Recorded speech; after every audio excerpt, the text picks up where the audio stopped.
Welcome to Did She Really Say That? The podcast for women who are done following the traditional business rules that don't serve us. I am your host, Katrina Van Housden, and in every episode, we break down what it really takes to scale your business as a woman. No burnout, no BS, no apologies. So if you're ready to discover how your natural female intelligence can become your biggest and most authentic advantage, grab your free guide at createherplanner.com/free. Now let's dive into today's episode. Well, welcome back to Did She Really Say That? And I'm super excited for my business partner, best friend, and guest for today's episode. So you guys are seeing us on one screen for today. But what we're talking about is the financial structure of a business. And now this is something that one of the things I often missed in business. I've spent thousands of dollars, millions of hours, it feels like, in the world of business growth. I've hired the best and the best of business coaching, marketing, you name it. I've had access to them. And one conversation that every time I bring up is like, well, I kind of do this around money, or I'm not really sure you'll figure it out, or like, go talk to your CPA. Oh my gosh, like, I just need a way to structure my business. And this is where Heidi comes into play. So Heidi, for our audience that's listening here on our podcast for Did She Really Say That? Let's go back. Like, let's start with your origin. How did you get to where you are now? Like, what's your backstory? So I graduated with an accounting degree after going into college, thinking I was going to do psychology. It's a different kind of psychology, let me tell you. But so I graduated with an accounting degree, and from there I got married, and I married a guy who was from a family of entrepreneurs. So it was fascinating to be part of the conversations that they always had. Now, my dream in life was actually to raise my kids, and I was able to do that, but I was able to do it while being a part of multiple types of businesses. And it was like being a part of a family that was full of entrepreneurs. I got to experience all different types of financial aspects of businesses, whether it was real estate, the lawnmower shop, the different aspects. And I fell in love with the bookkeeping, but also just really understanding the structure of how the finances grew, not just pricing your services to get a little bit of money, but pricing your services and products for profit, and understanding your margins and understanding what that actually means. And it was like my husband had graduated with a business finance degree, and he was still looking at what markup versus margins meant. And that confuses a lot of people. But really having financial clarity for business owners. And because a lot of times it's like I would go to the accountant, they would always be shocked at how clean the books were, how organized and easy it was for them to do our taxes because the books were organized. And I was like, to me, I thought that was normal. It kind of surprised me that he was so surprised that I'm like, what do you mean? And so I became aware of just how unusual it is, or like that people don't start businesses to do bookkeeping unless you're a bookkeeper or an accountant or somebody or a number freak. But most people, they have their genius in what they love doing, and the money comes in and the money goes out, and there's like, oh, I'll just give it to my CPA at the end of the year. Well, if you give your CPA a mess at the end of the year, your bill to do your taxes is going to be tremendously higher, and a lot of expenses are going to be missed. And so your tax bill could potentially be higher, possibly if you're missing income. And if you get audited, then it becomes a bigger mess. So it's like, it's not your CPA's job to make sure that everything is accounted for. That is your job. And whether or not you know how to do that will really be how well your business does overall, and also what that conversation with your CPA looks like. Yeah, because I think so many times we get into business, like you said, it's our zone of genius, right? So many of us want to be coaches, we want to be consultants, we want to get into B2B, we want to help and support people, a lot of us. And then when we get to the numbers, we kind of cringe, or I mean, I did it. I put my head in the sand and I said, I'll figure it out later. That was always my default. And I know that was like the worst thing you can do, especially when you have a six-figure business and your head's in the sand because you don't want to look at the numbers, because you don't want to actually like confront what you don't know about your numbers, because usually the reason I did that is because I didn't know what to look for, and spending what seemed like significant time trying to itemize or say this is an expense, this is a deduction, this is for business, this is for personal,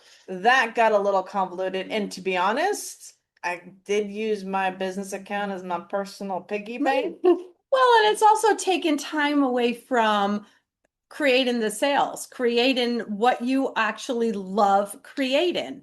And it's like, it's time, it can be time consuming, it can be overwhelming.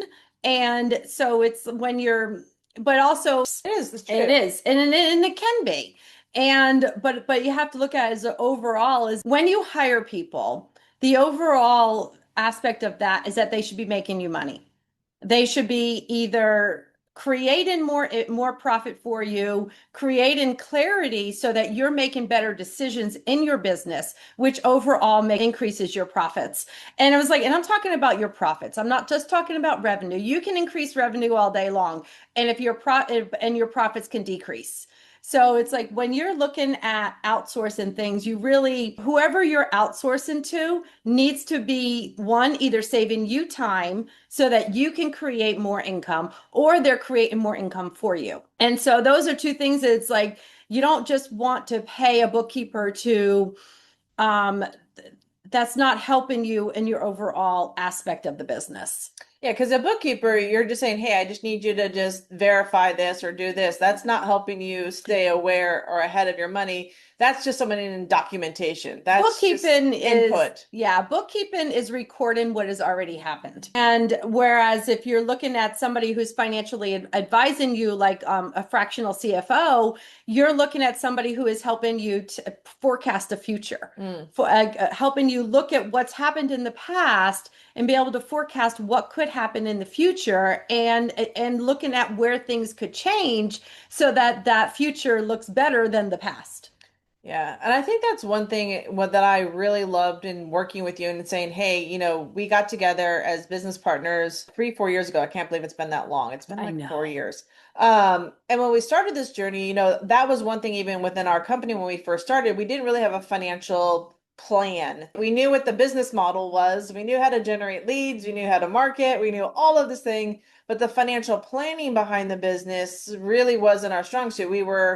I had for years been working out of one business account because that's all anyone ever told me. Just open up a business account, track your expenses, and go that route. But that always confused me because I was using my business then as my personal piggy bank because I didn't know what percentage of the money coming in was actually my owner's compensation. I had no idea what my operating expenses were, and I had no way to track it unless I did another thing like pull up an Excel sheet or went through the process. So I wasn't working with anybody that was forward thinking.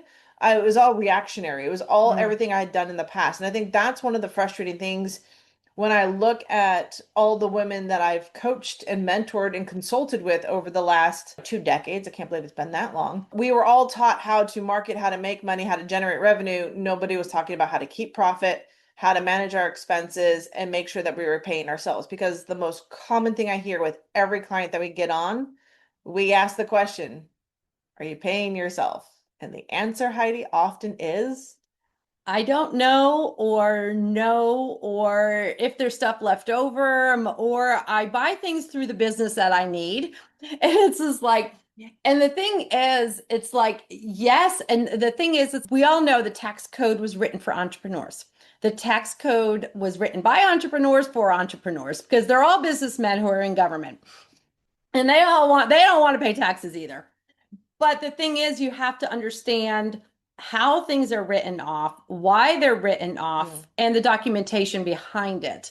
And just because you buy something in the business bank account does not mean it's a tax deduction. What? She says that laughingly, because I have a feeling she has an example of this. Well, so many times, so many. It's really that the knowledge behind that. And it's like when Katrina was talking about when we set up this new business, we did set up our bank accounts to realize profit.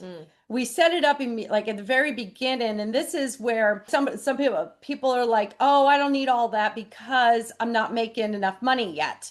And it's like, it's really important to set it up at the very beginning of an effective cash management system. So you see where your profits are, you see what money you can spend on operations. And ladies, pay yourself. And you don't pay yourself last, you pay yourself first. And inside of that, that gives you the incentive to, guess what, keep growing your business. And so many times it's like I think the ladies that we've worked with, and we've said this to ourselves too, is this a business or is this a nonprofit? Are you pricing your products? Are you running your business to make money, or are you a charity service because you don't want to charge much, because you want to be nice and you want to help people? And yes, we all do. To create that impact, you actually have to have the money. Yeah. When the money is in the right hands, more impact happens. It's like every lady I talk to wants to create this business to create an impact. They want to impact lives for the better. They want to make a difference in somebody's life. Well, ladies, when you have money, you can make that difference. You can make that impact. You can do those philanthropy trips. You can create that service to give back to the community you live in. But if you don't have the money, your impact is limited.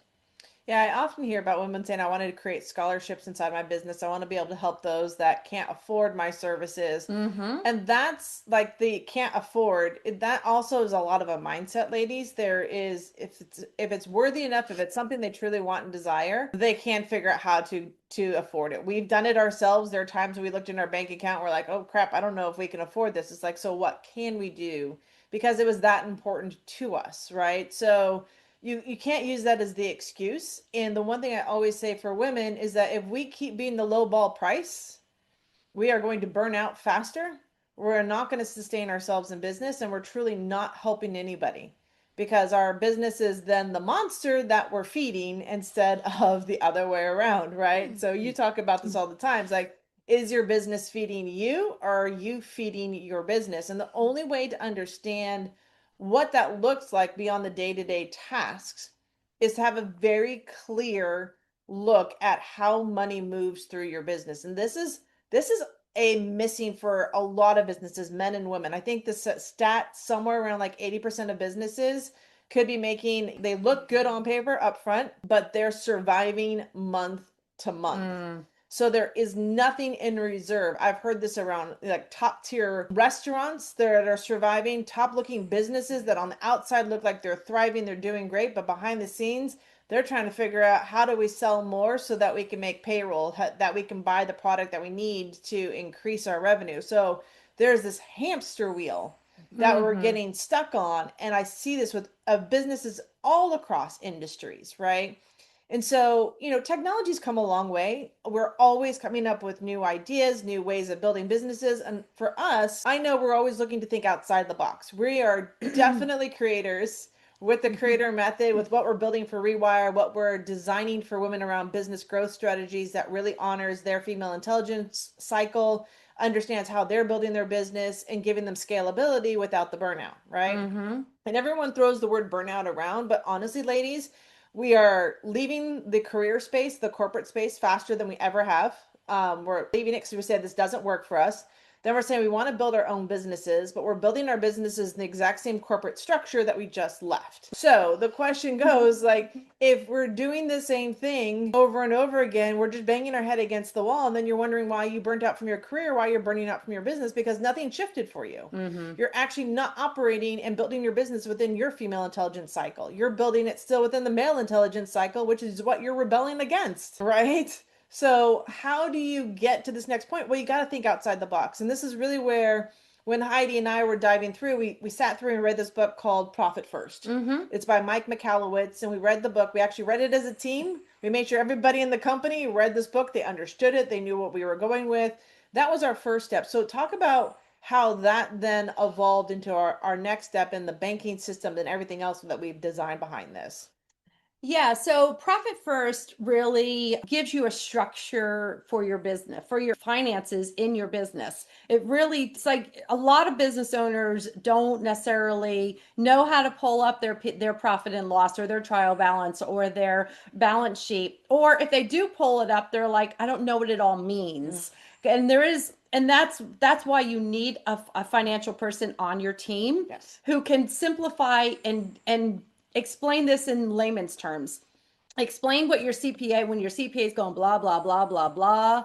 You need somebody who can explain that to you so that you understand it, because when you understand it, it helps you to make those better business decisions. So with Profit First, instead of having to pull up that profit and loss, instead of having to go to a financial person to ask your questions, you can open up when your money is separated into different buckets, into different bank accounts. You can actually see what you have to spend on your operations. You can see what you created for yourself this week.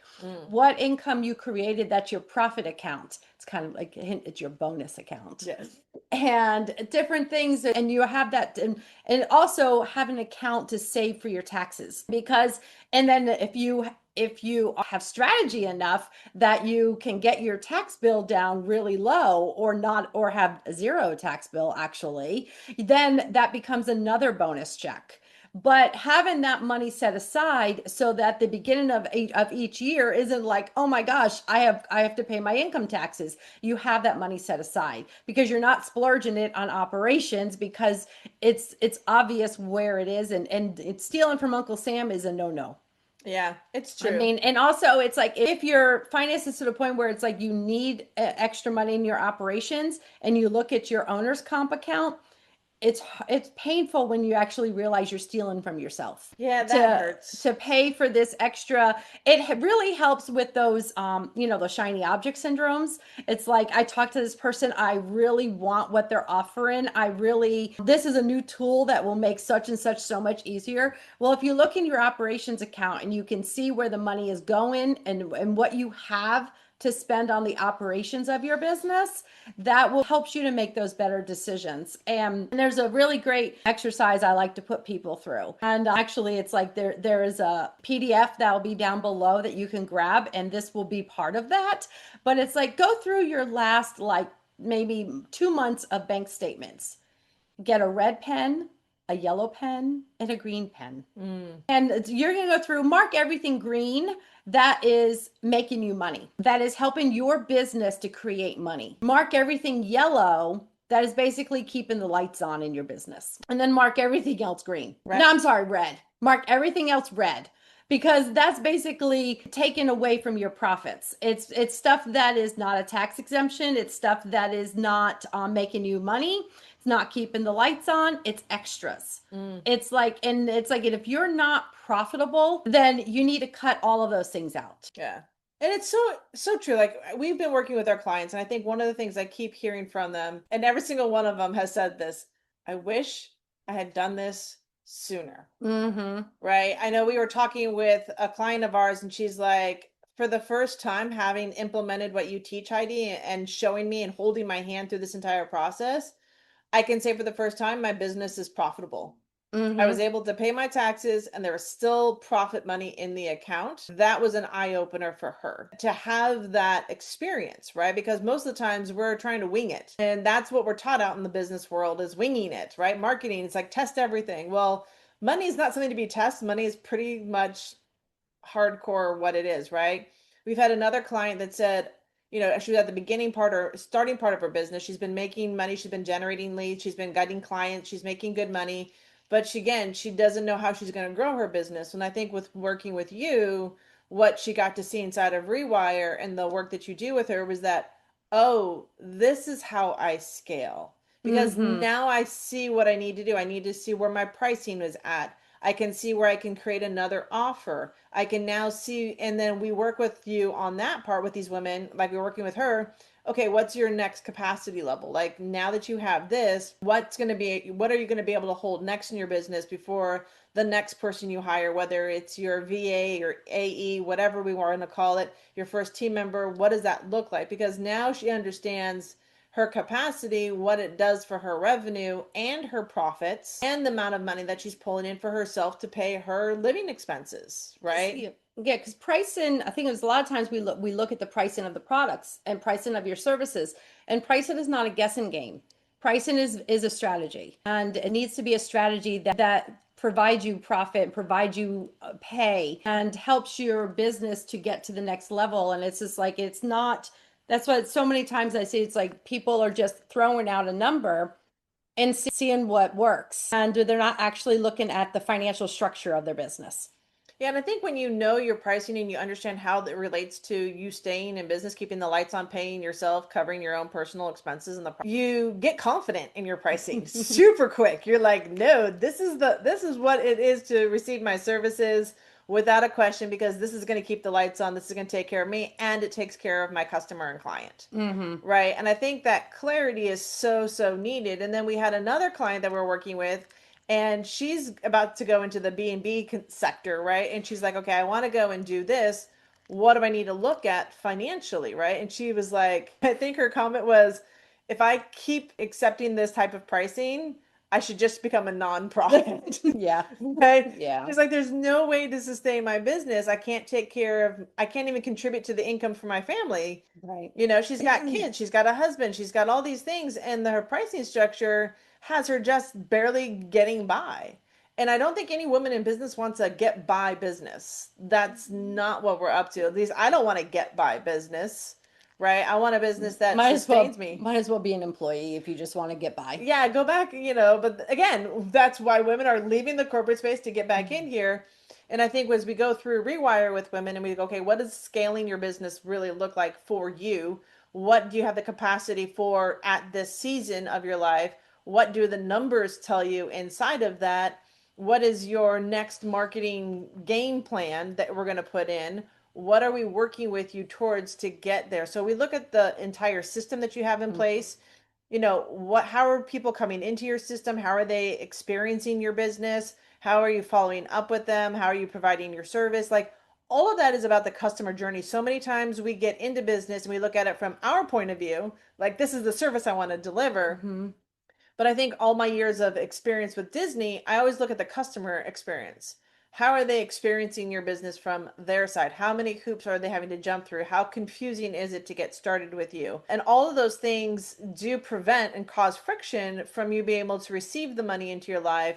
And then with working with Heidi, as we go through Rewire, and as a lot of our clients take her on for her fractional CFO services, because they see how easy it is to work with Heidi, right? And they know, like, there's no judgment. It's another woman talking to another woman that's been there, that's seen it. You've done real estate investing, right? Yes. Yes. She's like, I've done real estate investing. You've flipped properties. You've been in businesses. You've seen everything from brick and mortar, B&B, restaurants. Like, there isn't really something that you haven't seen, even with the work and the clients you're working with today. Yeah. So for our audience that's listening, what are some of the common struggles you often see? What the most common theme, I guess, you would see with the clients and the business, the people? Nothing, not calling anybody out, but we're just saying, like, what's a common mistake most often made? Mixing business and personal finances. Say that again. Mixing your business and personal finances. Ladies, this is a no-no. Like, I want to say this and I want to be strong about it, because if you want to build a sustainable business that is here for the long haul, that is here for as long as you want to be doing it, depending on how many years, there's a chance that you're going to get audited. And an audit should not be scary. If you have clean books, if you have your documentation, it should not be scary. But if you are mixing your finances with your business books, it basically breaks the veil. If you have an LLC or an S Corp or even a C Corp, but if you're mixing those finances, you're basically breaking the corporate veil. And the IRS can come in and basically eliminate all your expenses if they find that you are mixing personal and business together. And so that is just a little bit of warning. And yes, I'm trying to scare you because I want you to stop. And yes, you can distinguish what is what in QuickBooks and in your bookkeeping. You can separate it there. But if you're mixing it in your bank account, I'm just saying it can happen. If you want to play Russian roulette, go for it.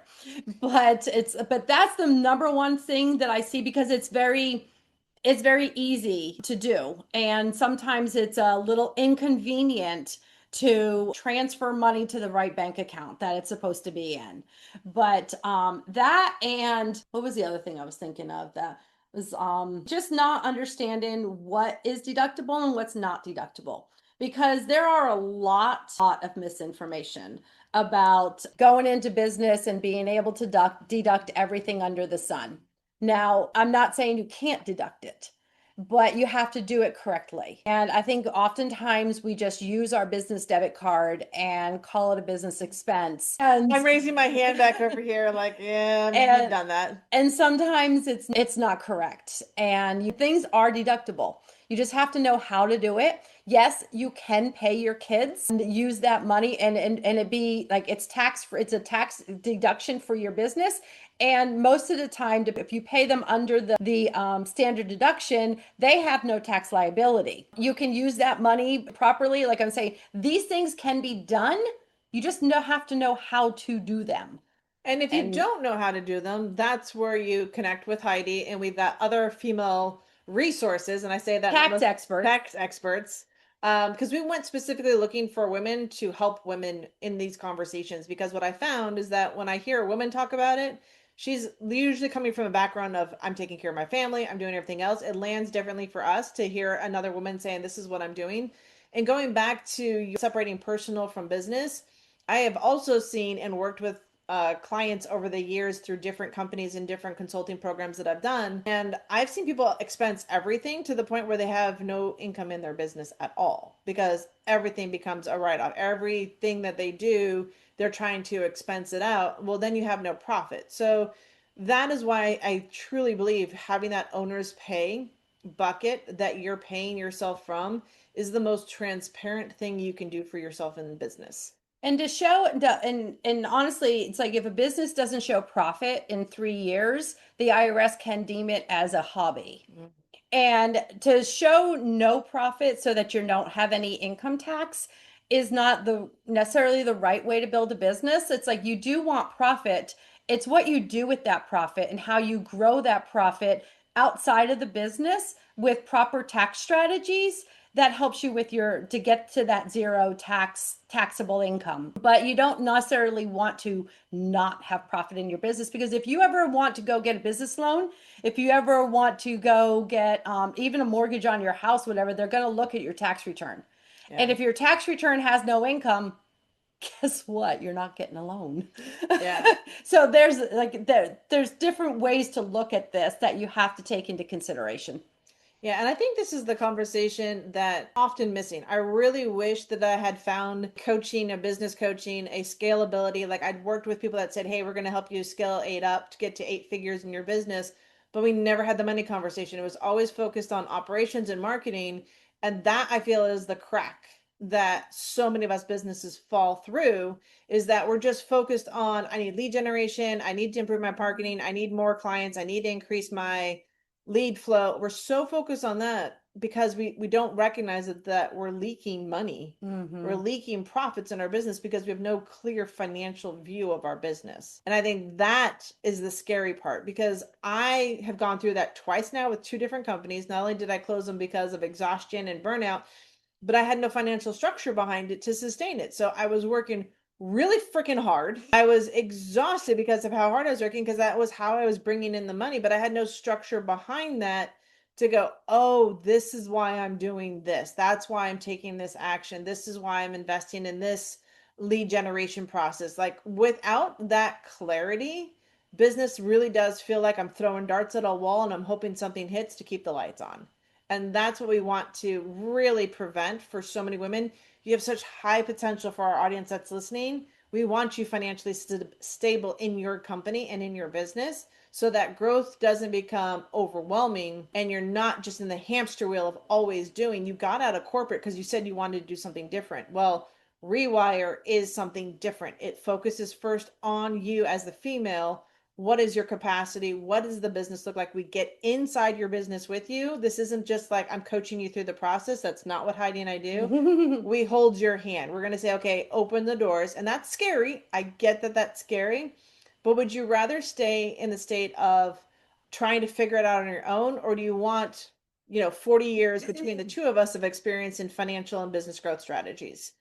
That's the choice that you really have to listen to. So for my audience that's listening here on our Did She Really Say That? I really, truly just said that. She did. right? And we have our heart is in the right place. The business is set up to support you. We are here to dive into your business. This is why we only take a select few clients every quarter, because we are intentional. We want to work with you.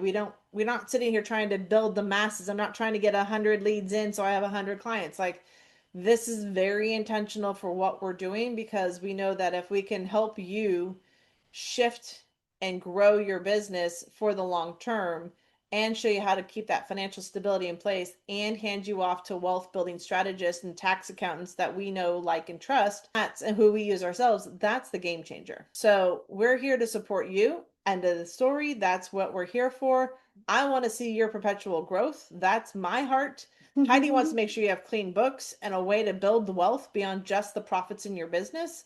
And that's what I hope you're hearing today on Did She Really Say That? So for all my audience, you know the details, right? If you heard something that resonated with you, if you could think of a girlfriend or a friend that probably needs to hear this, then share this episode with her. You can find us on all the podcast channels. You can find us on YouTube. We're there. You can visit us on our website. And definitely, if you want to learn about what we're up to and how to get started, drop a comment or reach out to us. You can find us through the show notes to connect with us. Thanks, everybody, and we'll see you on the next episode. I'll just edit that. If today's conversation hit home, don't just listen. Take the next step. Download the free Create Her Authentically guide at createherplanner.com/free and discover how to build your business in alignment with your natural rhythm. And if you love this episode, please leave a review. It helps more women find the show. I'll see you in the next episode.